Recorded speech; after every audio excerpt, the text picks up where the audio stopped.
The unopened letter. The rain drizzled gently over Los Angeles, making the city glow beneath soft streetlights as the evening set in. It wasn't stormy, just quiet, the kind of rain that felt like it was asking permission to fall. In her warm, glass-walled home perched above Mulholland Drive, Sandra Bullock stood barefoot, arms crossed, staring out the window. Her reflection in the glass looked like a woman both strong and searching.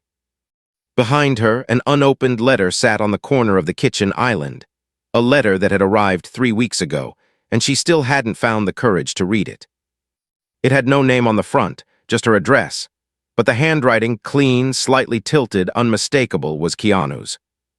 She had known him for decades, loved him maybe, admired him certainly, but mostly she had never stopped being moved by the quiet, unshakable way he existed in this world. There was something about Keanu that never needed to prove anything to anyone. He wasn't like the others. Fame didn't polish him, tragedy didn't break him, and maybe that was why that letter felt so heavy. Because when a man like that finally says something, it changes everything. 28 years earlier, it had started with a bus. Not metaphorically, an actual bus. Speed had brought them together. She the rising star with the girl next door heart, and he the calm storm that every woman secretly admired. On set, their chemistry was instant, playful, unforced, deep. Keanu had been all silence and soul. She was laughter and lightning. Together they balanced. But even then, in the middle of explosive scenes and chaotic retakes, there was a boundary between them. An invisible, respectful line neither dared cross. They danced around it like professionals.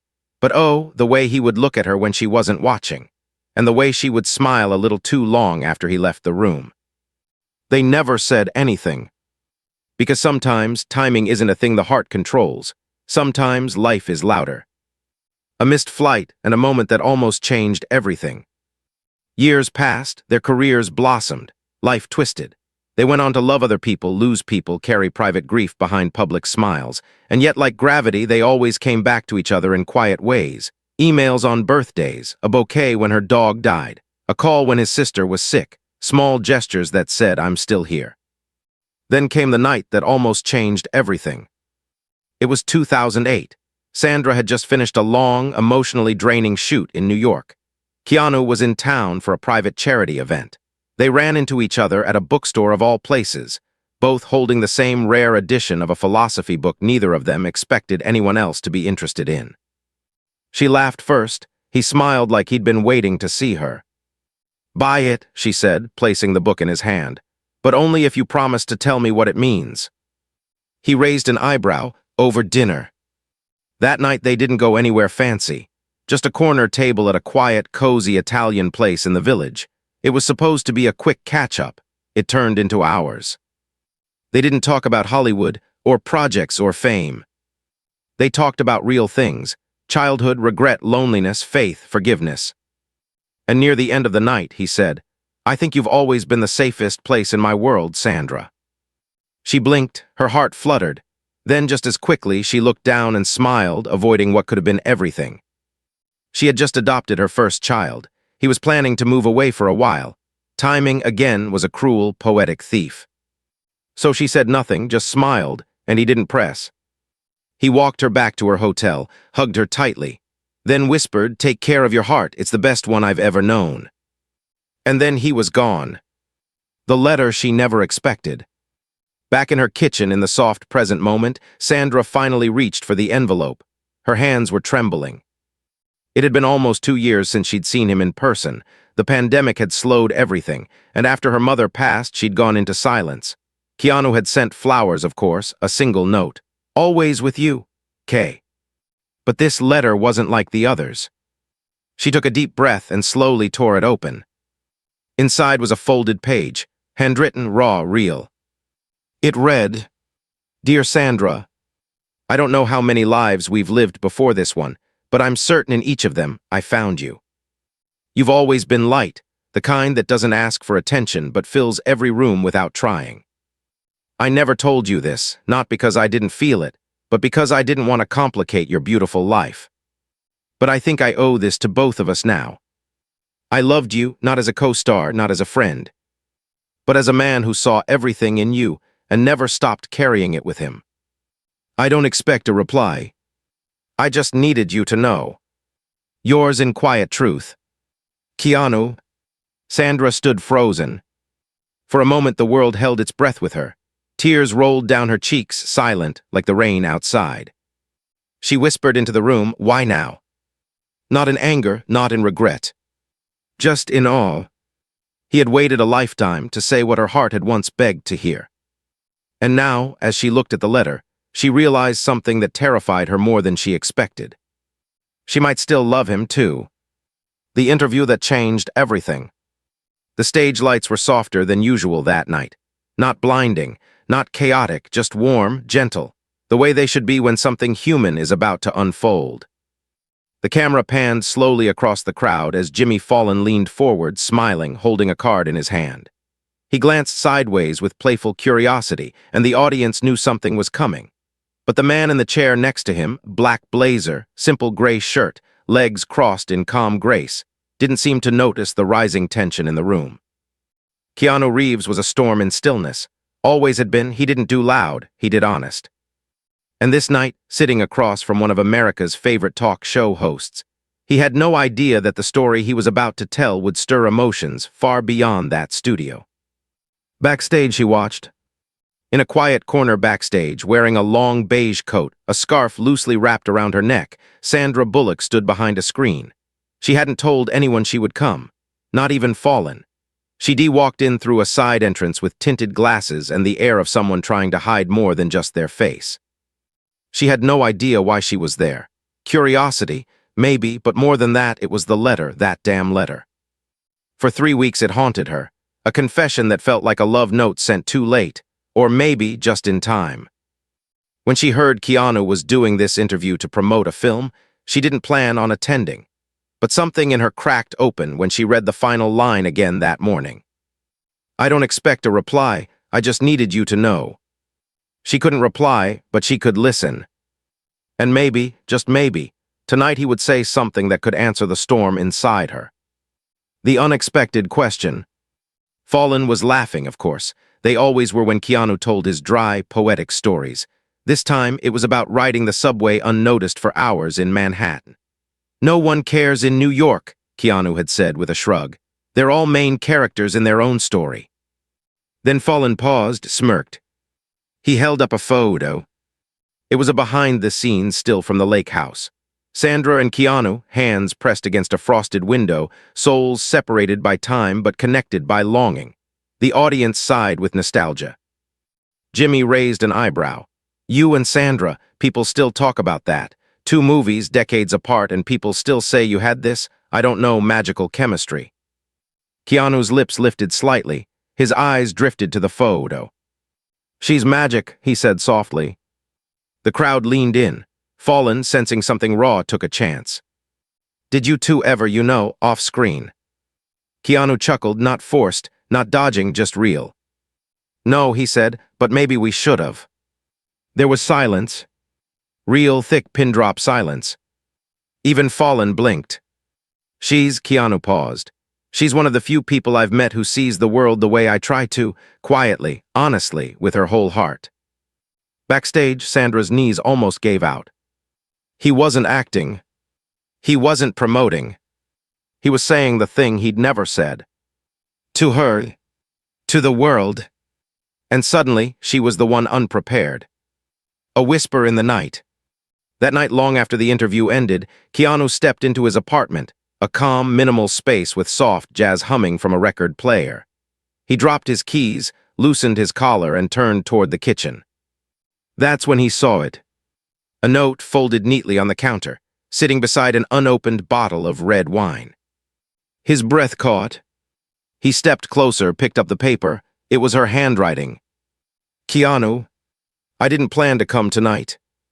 I told myself I had moved on.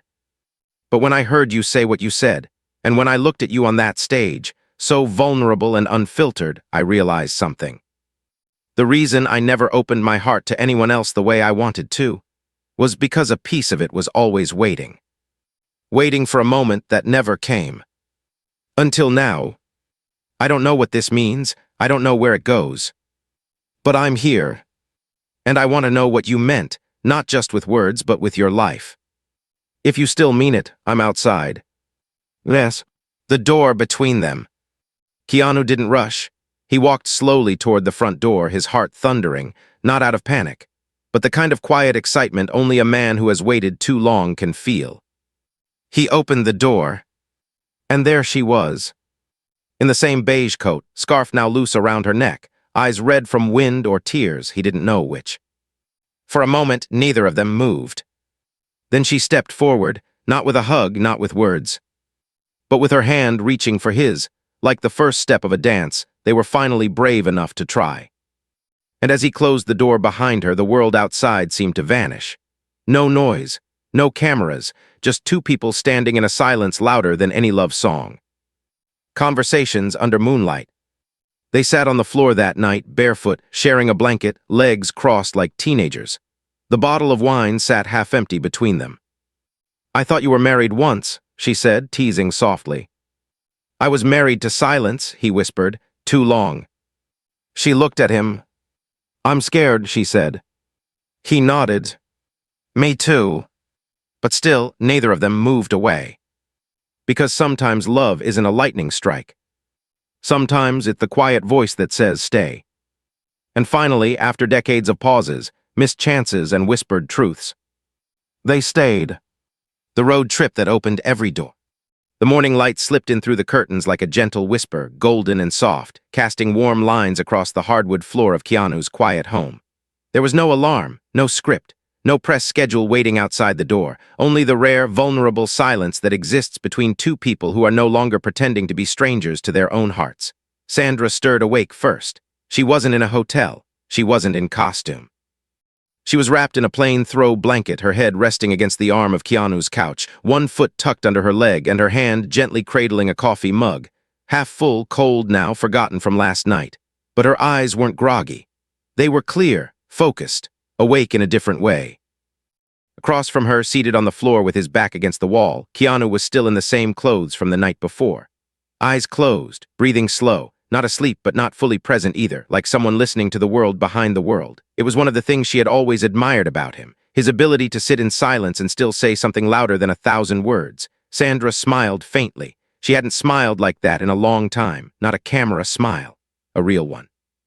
The kind that comes from the strange realization that your heart has quietly returned home. She reached for her bag to check her phone, then stopped. She looked at the device for a long moment and then turned it off completely. There would be calls, emails, agents wanting updates, producers wondering where she was, but today none of them mattered. Today she was just Sandra, not a star, not a public figure, just a woman trying to figure out how to love again. And Keanu, he was just a man who had waited far too long to say how he felt. A spontaneous escape. By noon they were in his car, not a luxury sports model, nothing flashy. Just an old, beautifully kept black 1967 Mustang Fastback he'd restored himself. He handed her a bag with a thermos of hot coffee and a few wrapped sandwiches. She tilted her head. "We're going somewhere." "Nowhere important," he said, "but everywhere meaningful." He didn't elaborate, and she didn't ask. She just slipped on her sunglasses and smiled. They drove north, past Ventura, past the familiar places of their shared Hollywood lives, past the signs that reminded them of who they were supposed to be. The highway stretched ahead like an unspoken promise, and the wind that whipped through the open windows didn't just tousle their hair, it peeled away years of hesitation, regret, and things left unsaid. They spoke in intervals, not constant, just pockets of deep, honest conversation between long, peaceful silences. They laughed about old directors, terrible press junkets, and awkward red carpets. They reminisced about the first time they realized fame couldn't fill loneliness. And then, in a quiet stretch between two mountain ridges, Sandra asked something that had lived at the back of her soul for far too long. "Why did you write the letter now?" Keanu didn't look at her. He kept his eyes on the road, but his jaw shifted slightly. His hands gripped the wheel tighter. "Because I realized," he said slowly, "that telling you too late would have hurt less than never telling you at all." The words were quiet, but they landed with the weight of truth. Sandra looked out the window, swallowing the emotion that had crept into her chest. She didn't respond. She didn't need to. Her silence was a kind of agreement. And somehow it said more than words could. The bookstore. They stopped in a small coastal town just before sunset. It wasn't famous. No paparazzi. No autograph hunters, just cobbled streets, aged wooden signs, and the salty smell of the ocean nearby. They parked by a little cafe, and after grabbing coffee, Keanu nodded toward a narrow alley. "Come on, there's a place I want to show you." Tucked at the end of the lane was an old bookstore, the kind with crooked shelves and creaky floors. No music, just the scent of time and pages. The owner, an older man with silver glasses and a warm nod, recognized Keanu instantly but said nothing, just smiled and waved them in. Keanu led her to the back, to a section labeled Unpublished Letters, Rare Journals, Forgotten Voices. Sandra blinked. "This is real." "Very real," he said. He picked up a worn, leather-bound collection and handed it to her. Letters between two lovers from World War II. She never got to read his final one. It was found in his coat after the war. Decades later, someone donated it here. It stayed sealed for 60 years. She opened the first page. Her eyes scanned the delicate, faded handwriting, and something in her chest cracked open. "I don't want that to be us," she said. Keanu turned to her. "I don't want us to become someone else. What if?" she whispered. He stepped closer, his voice low and honest. "Then don't let go." She nodded slowly, tears brimming. And in the middle of that forgotten bookstore, surrounded by the words of lovers who never had a second chance, they chose to give themselves one. A small inn by the sea. They stayed the night at a small inn overlooking the cliffs. The room was simple. White sheets, wooden walls, no televisions, no distractions, just the sound of waves crashing against stone and the gentle ticking of a vintage clock mounted above the bed. Sandra sat on the windowsill, legs tucked under her, sipping the last of the wine they'd picked up from a roadside stand. Keanu sat at the small writing desk, thumbing through the journal he'd purchased from the bookstore. Neither spoke for a long time. The air was heavy with the kind of intimacy that doesn't need to be rushed. Finally, Sandra said, "Do you believe in fate?"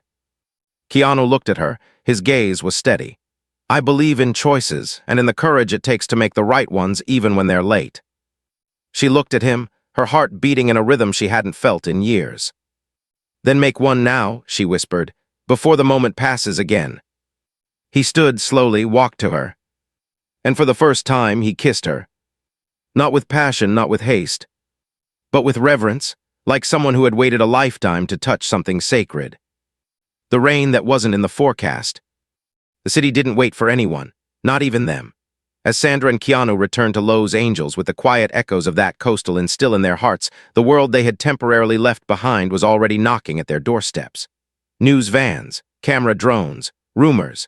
A single grain of truth had slipped through the cracks. A photo taken by a local in the small bookstore, uploaded with a caption, "Keanu Reeves and Sandra Bullock seen together again, more than friends." By the time they reached the city, the speculation had already gone viral. But they didn't speak of it, not yet. They simply drove through Sunset Boulevard in silence past towering billboards of other people's stories. Because this, whatever this was, didn't belong to the world. Not yet, not until they understood it themselves. Keanu parked the car outside Sandra's home. The same home where her mother had once sat on the back porch every morning, sipping tea with a look in her eyes that said she knew more than she ever let on. Sandra stepped out quietly, turned to Keanu, and smiled. "Come in," she asked, the vulnerability in her voice masked by the smallest hint of playfulness. He nodded. It wasn't a romantic invitation. It was something deeper. It was the need to let someone witness your silence, your space, your pain, and stay. The world presses in. The next morning, she woke to 87 missed messages. Her publicist had sent voice notes in panic batches. "You're trending. People are speculating. Entertainment Weekly wants a quote. Do we say it's a reunion or a publicity thing? Just tell me what to say." But Sandra didn't reply. She stood in her kitchen, barefoot again, just like the day she read his letter. Only this time he was here, sitting across the room, sipping his coffee slowly, watching her, not with expectation, not with pressure, just presence. That was the difference with Keanu. He didn't want to be her headline. He wanted to be her peace. And yet, peace has a strange way of being interrupted by the very past you thought you buried. The interview resurfaces. Later that evening, a fan account reposted an old interview clip, one Sandra had completely forgotten about. It was from 2006, just after The Lake House had premiered. She had been on Ellen's show, and the host had asked about her chemistry with Keanu. Sandra had laughed awkwardly, cheeks pink, and said, "You know what's funny? I had a crush on him during Speed, but he never made a move, so maybe it wasn't mutual." The clip was harmless then, but now it had 8 million views. The internet spun it into every narrative possible. Sandra opens old wounds. Keanu's love never returned, unrequited or misunderstood. And just like that, what they had rebuilt in private was becoming something the world felt entitled to interpret. The rain that wasn't in the forecast. That night, Lowe's Angels did something it rarely does. It rained. Not a drizzle, a downpour, as if the sky itself was struggling to contain emotions too long bottled up. Sandra stood by the glass wall again, the same one where the story began. She was silent, watching the raindrops race each other down the pane. Behind her, Keanu watched her watching the world. She turned to him slowly. Her voice was quiet, trembling but steady. "I'm scared again." He nodded, rising from the couch. "I know. I don't want this to become performance." "It is." She looked at him, into him, the way only someone who's seen you through multiple lifetimes can. "I need you to know that I didn't say those things in that interview to hurt you," she whispered. "I didn't know you felt anything. I thought I was just imagining everything. And so I tried to move on with the version of the truth I had, the one where you didn't feel the same." Keanu stepped forward, gently, intentionally. "You never imagined anything, Sandra. I just wasn't brave enough then." There was a pause. Then she said the thing she'd held back for 20 years. "I loved you too. An unlikely visitor." As the storm raged outside, another storm approached from a different front. The doorbell rang. Keanu opened it. There stood Marion, Sandra's longtime manager and dear friend. Her umbrella was flipped from the wind, her hair soaked, but her eyes were sharp and filled with concern. "I had to come," she said. "They're running with this story, Sandra. You have to say something or it's going to define you again. You know what they're like. Headlines don't care about reality." Sandra remained quiet. Marion continued, "And there's something else. Your next film, the one you were producing privately, it's at risk. The investors are worried this new narrative could distract from the brand." Sandra turned sharply. "My brand." Marion sighed. "I'm not saying it's right. I'm saying it's what we've built. You're the strong, independent, untouchable Sandra Bullock, the private, composed one, not this." Sandra stepped forward, voice calm but steel-edged. "You mean not the version of me who finally feels something again?" Marion hesitated. She looked at Keanu, then back at Sandra, and softened. "I'm not here to stop you," she whispered. "I just needed to see if it was real." Sandra nodded. "It is." Marion smiled faintly. "Then protect it. Don't let them turn it into a story. Make it yours." Then she left. The private choice. Hours later, Keanu and Sandra sat on her back porch, wrapped in a single blanket, the rain having softened into a mist that hung like memory in the air. They weren't speaking, just listening to the night, breathing in sync. "Would you ever leave all of this?" she asked. "The interviews, the cameras, the career." He looked at her gently. "I wouldn't leave it. I'd outgrow it." She smiled through her tears. "I think I'm ready to outgrow it too." Keanu reached for her hand, their fingers intertwined naturally, finally. "No more silence," he said. "No more waiting," she agreed. And somewhere deep in the distance, the city lights flickered like stars struggling to break through the clouds. What they said at the gala left everyone silent. The night of the gala arrived with the kind of polished brilliance Hollywood was known for: shimmering gowns, polished shoes reflecting marble floors, velvet ropes, cameras flashing like restless stars desperate to be noticed. It was the annual Hearts of Humanity Gala, a charity event Sandra had quietly supported for nearly a decade. This year, however, things were different. Without warning, without request, without interview hints or press alerts, the organization had decided to honor both her and Keanu with a special humanitarian award, something neither of them felt ready for. But life had stopped caring about what they were ready for. It had decided to push them toward truths they had postponed too long. Their black SUV pulled up to the entrance. Before the doors opened, Sandra inhaled deeply, steadying herself, not because she feared the cameras. She had walked hundreds of carpets, answered thousands of questions, perfected thousands of smiles. No, tonight felt heavier, more personal, as if the universe was watching her more closely than the paparazzi outside. Keanu noticed her hesitation. He reached out, gently covering her hand with his. No words, just presence, and somehow that was enough. She exhaled. The door opened. Immediately, the world exploded into flashes. Sandra, this way, Keanu over here, are you two together? Is it true? Their names were thrown into the air like confetti, but instead of the usual step-and-repeat separation, they stepped out side by side. Keanu placed a hand lightly at her back, a natural, respectful gesture. Yet the moment his hand touched her, the photographers erupted as if they had caught a miracle. She resisted the urge to flinch under the weight of attention. But Keanu leaned slightly toward her and whispered so only she could hear, "We're not performing. We're just walking. Breathe." That simple reminder grounded her. Inside the grand ballroom, the chaos softened. Crystal chandeliers glowed with golden light, casting a soft, romantic warmth across the room. Guests were seated at round tables draped in ivory linens. A string quartet played a slow, tender melody that felt almost like a secret shared between hearts. Sandra felt herself relax. She always loved spaces where art and humanity were allowed to coexist. They took their seats at a table near the stage. Across the ballroom were faces Sandra had known for years: directors, actors, activists, producers, journalists. But tonight, she wasn't thinking about any of them. Her mind kept drifting back to the bookstore, to the letter, to the kiss by the window at the inn, to the rain-soaked confession at her home. Every moment between them felt like a breath she had been holding for decades and finally exhaled. And yet she sensed something different in Keanu tonight, a stillness, yes, but also a subtle tension in his shoulders. As if he was preparing for a moment he wasn't sure he deserved, she gently touched his arm. "Hey," she whispered. "You okay?" He nodded, offering a faint smile. "Just thinking." "About what?" "About truth and timing." She studied him for a long moment.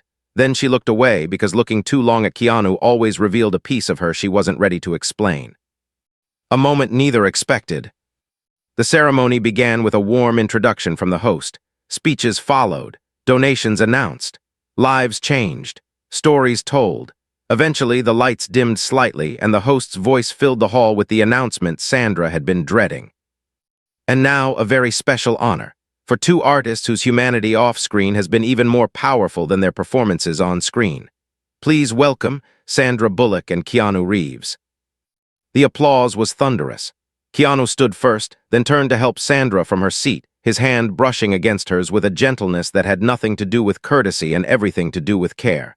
As they walked toward the stage, her heartbeat thudded in her ears.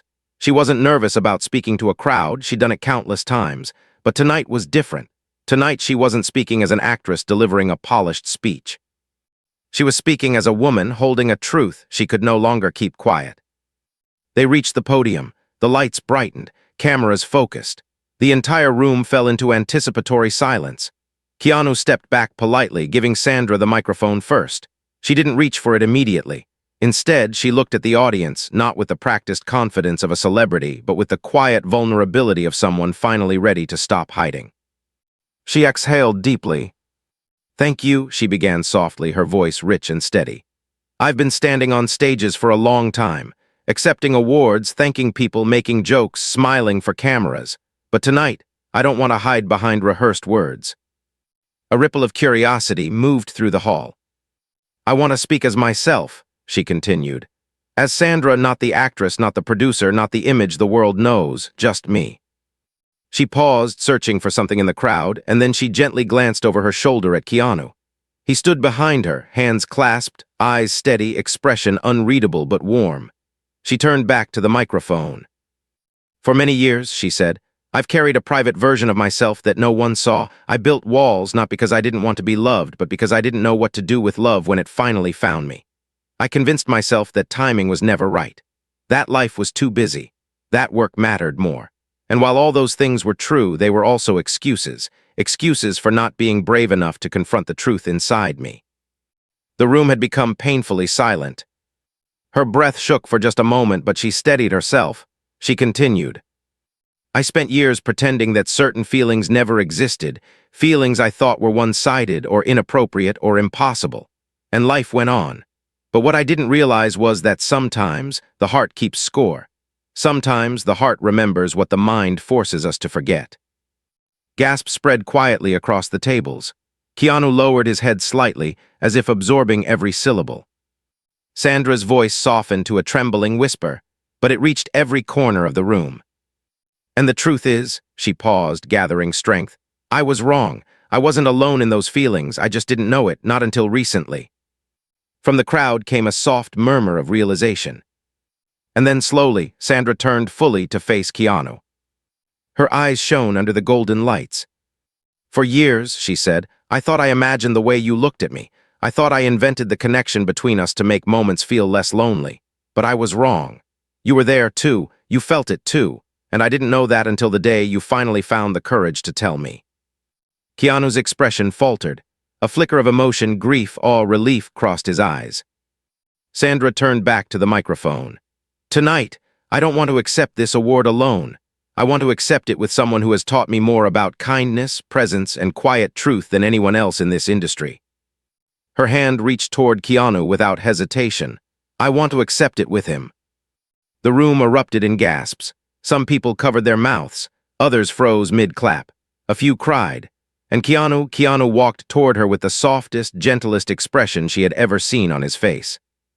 He took her hand. Not because it made a good photo. Not because the world wanted it. But because he had waited half a lifetime to do so. And the moment their fingers intertwined, something in the room shifted, as if every unspoken chapter between them had just rewritten itself into truth. Keanu stepped up to the microphone. He looked at her first, then at the crowd. My turn, he asked softly. A wave of laughter rippled across the hall, tense, emotional, relieved laughter. He took a breath. Sandra Bullock, he began, voice steady, is the bravest person I know. And tonight she said something that many people spend their whole lives avoiding, the truth. He turned to her again.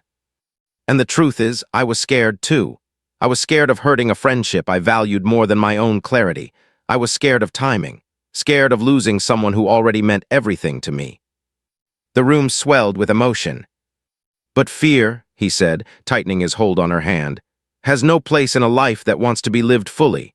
And I don't want to keep living a life where I silence the best parts of it. Sandra's eyes filled with tears she didn't bother hiding. Keanu looked at her, really looked, the way he had done so many times before but never allowed himself to linger. And you, he said quietly, have always been the best part. A tear ran down her cheek. The audience was absolutely still. Then someone stood. Then another. Within seconds, the entire ballroom was on its feet, applauding, crying, witnessing a truth decades in the making. And in that moment, under crystal chandeliers and golden light, Keanu and Sandra stood together, finally unafraid of the story they had run from most of their lives. The last truth she finally spoke, and how it changed everything forever. The days after the gala felt suspended in time, like the final seconds of a song that hasn't yet faded. Their names trended for 48 hours straight, not for a scandal or a film release, but for something the world rarely saw anymore. Raw, honest love, revealed not in staged confessions or viral stunts, but in real-time vulnerability. Headlines flooded every platform. Sandra Bullock's emotional speech shocks Hollywood. Keanu's quiet love story finally finds a voice. 2 decades later, the truth unfolds. But behind those headlines, beyond the noise, Keanu and Sandra were simply quiet. They didn't talk much that week, not because there was nothing to say, but because the words had already done their work. The silence wasn't empty, it was sacred. It was the peace after truth, the calm after years of waiting, doubting, hiding. Keanu stayed with her in the house on Mulholland, neither of them calling it moving in or staying over. There were no labels. Just mornings that began with shared coffee and ended with soft laughter in the kitchen as they cooked pasta and debated which movie to watch that night. Everything was simple, finally. But peace has a way of revealing what noise often hides. And in that quiet, something inside Sandra began to rise, a memory, a regret, a truth she had never dared to speak. She carried it alone for years, and now, as life was finally opening its arms to her, she knew she couldn't move forward without letting go of what had once held her back. A letter she wrote but never sent. One afternoon, while Keanu was out picking up fresh flowers for the porch garden, a habit he'd quietly developed since their first weekend together, Sandra walked into her study. The room had always been a sanctuary filled with books, art, and soft light. But there was a drawer she rarely opened. Today she did. Inside was a sealed envelope with an old wax stamp and her initials on the back. It had aged slightly, the paper yellowed just a bit, the ink faded on the label. For K, never sent. Her hand trembled as she picked it up. It was dated 12 years ago. She had written it during a time of heartbreak, when she was trying to rebuild her life after a very public betrayal and a private breakdown. In that letter, she had written every word she'd been too afraid to say aloud, not because she expected him to fix her, but because she needed someone to know her beyond the mask. She sat on the floor, back against the bookshelf, and read it. Every word still echoed true, every line still carried weight, but now she wasn't afraid of them.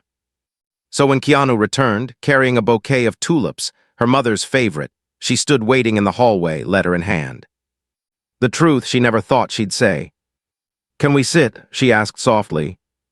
Keanu's brow furrowed slightly, concerned. Of course. They sat in the living room, sunlight spilling in like a warm spotlight. She placed the letter on the coffee table between them. "I wrote this for you a long time ago," she began. 12 years ago, actually, during one of the worst seasons of my life. Keanu remained silent, letting her continue. "I never sent it, I never even meant to show it to you, but now I need to." She slid the letter across the table to him. He opened it slowly, eyes scanning the handwritten pages. As he read, Sandra watched him, every shift in his expression, every breath. When he reached the final paragraph, his hand paused. He looked up at her, eyes filled with something deeper than tears. "You carried this for 12 years?" he asked. She nodded. "I was so broken back then," she said. "And you were the only thing that felt steady. I wanted to tell you how much I admired you, how often I replayed our moments, how deeply I wished life had chosen a different timing. But I was afraid that if I told you, I'd ruin the only safe friendship I had left." Keanu reached across and took her hand. "You never would have ruined it," he whispered. "You would have saved me from years of wondering." Sandra blinked back emotion. "And you would have saved me from years of loneliness." There it was, the last truth, spoken free. Keanu's confession.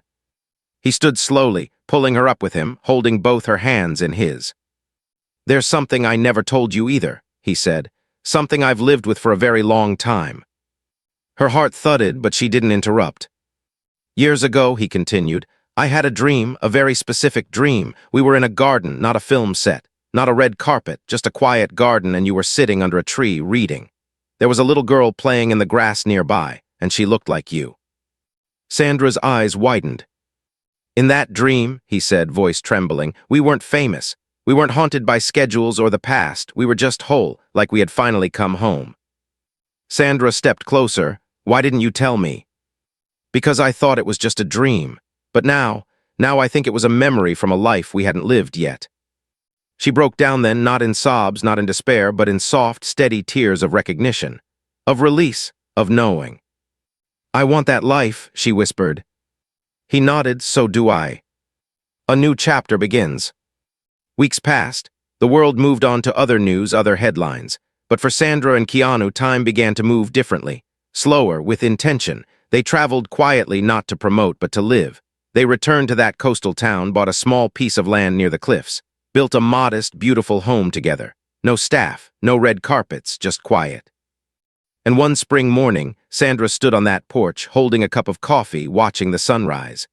Behind her, Keanu wrapped his arms around her waist, resting his chin on her shoulder. "Ready for our walk?" he asked. She smiled, always. And just behind them, the sound of tiny footsteps echoed. The little girl they had adopted months earlier, her laughter soft and golden as she ran through the garden they had planted together. The dream had found them, after all. Not through scripts, not through movies, but through courage, truth, and timing that finally aligned.